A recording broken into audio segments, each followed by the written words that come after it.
Сәлем, YouTube'та қарапайым экономика арнасы. Біз бүгін соңғы уақытта жастар арасында көп талқыланып жүрген еңбек миграциясы жайлы айтамыз. Себебі еңбек миграциясының экономикаға әсері өте үлкен. Түсіндіре кетсек, жыл сайын әлем бойынша 250 миллион еңбек мигранты өз елдеріне 800 миллиард ақш долларын жібереді. Видеоның соңына дейін көріңіз, сонда сіз әлемдік еңбек миграциясы туралы толыққанды ақпарат аласыз. Әрі мигранттарға деген және еңбек миграциясына деген көзқарасыңыз өзгереді деп үміттенеміз.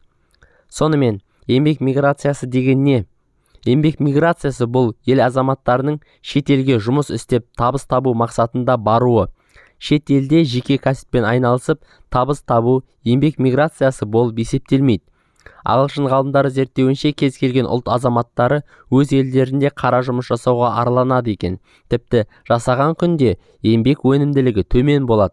Ал шет елде жұмыс жасап жүрген жұмысшының өз елдеріндегі жұмысшыдан еңбек өнімділігі көбірек болатыны дәлелденген. Шет елде тер төгіп жүрген Қазақстан азаматтары алдыңғы жылы елімізге 500 миллион доллар қаражат аударған. Салыстырмалы түрде айтсақ, Қырғызстан 3 миллиард доллар, яғни бізден 6 есе көп, ал Өзбекстан 8 миллиард доллар, яғни 16 есе көп қаражатты еліне аударған.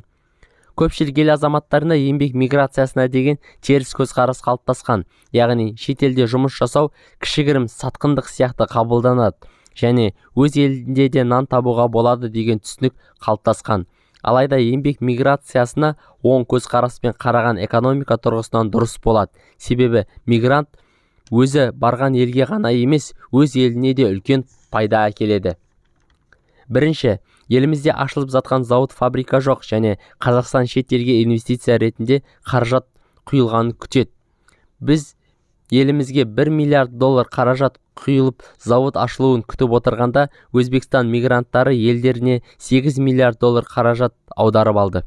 Және ең бастысы, бұл қаражат тікелей халық ортасына түседі. Ол инвестициялық қаржы тікелей халық ортасына түспейді. Яғни алдыңғы жылғы ел мигранттары Қазақстанға, яғни өз отбасына жіберген ақшасы тікелей халық мүддесіне, әлеуметтік мәселелерді шешуге жұмсалады. Мысалға, индиялық мигранттар алдыңғы жылы өз отандарынан, яғни өз отбасыларына 83 миллиард доллар ақша жіберген.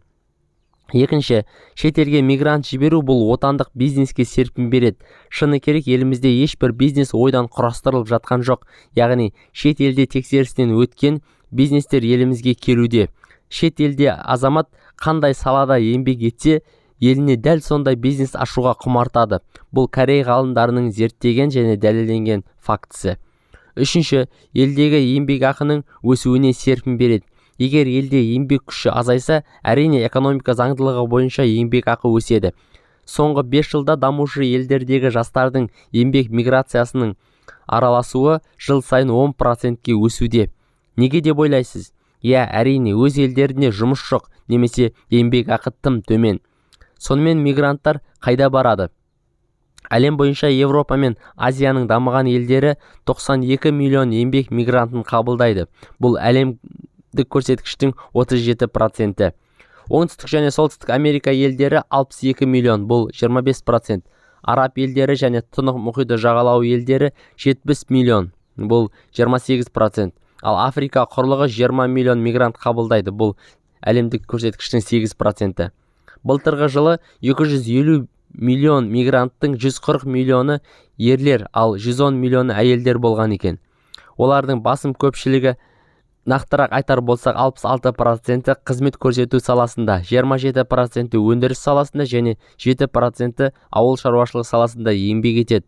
Алайда ерлер өндіріс саласы мен құрылыс және ауыл шаруашылығы саласында, ал әйелдер қызмет көрсету саласында жұмыс жасағанды жөн көреді екен. Әлем бойынша мигранттарды ең көп қабылдайтын ел ол әрине Америка құрама штаттары. Штаттар былтыр 31 миллион еңбек мигрантын қабылдады. Ал екінші орында Германия 16 миллион мигрантқа жұмыс тауып берді. Келесі орындарда Франция, Ресей Федерациясы, Біріккен Араб Әмірліктері. Және бір қызық дерек, Біріккен Араб Әмірліктерінің халқының 88% еңбек мигранттарынан құралған. Дамушы ел азаматтары жақсы жалақы төлейтін жұмыс орнын іздеп шекара асуда. Олар маңдай терімен тапқан ақшасын өз отбасыларына және өз елдеріне аударуда. Мысалға, былтыр үнді мигранттары өз елдеріне 83 миллиард доллар, ал Қытай азаматтары 59 миллиард доллар аударған. Соңғы жылдары Өзбекстанда жеңіл өнеркәсіп өркендеуде. Себебі өзбек ағайындар шет елден түрлі өнеркәсіпте еңбек етіп, өз елдеріне келіп, сондай кәсіп ашуға құмар. Ал біз балаларымызды шет елге еңбек етуге емес, оқуға жіберудеміз. Олар еліне ақша жібермек түгілі өз қаржысын шет елге апарып шашуда.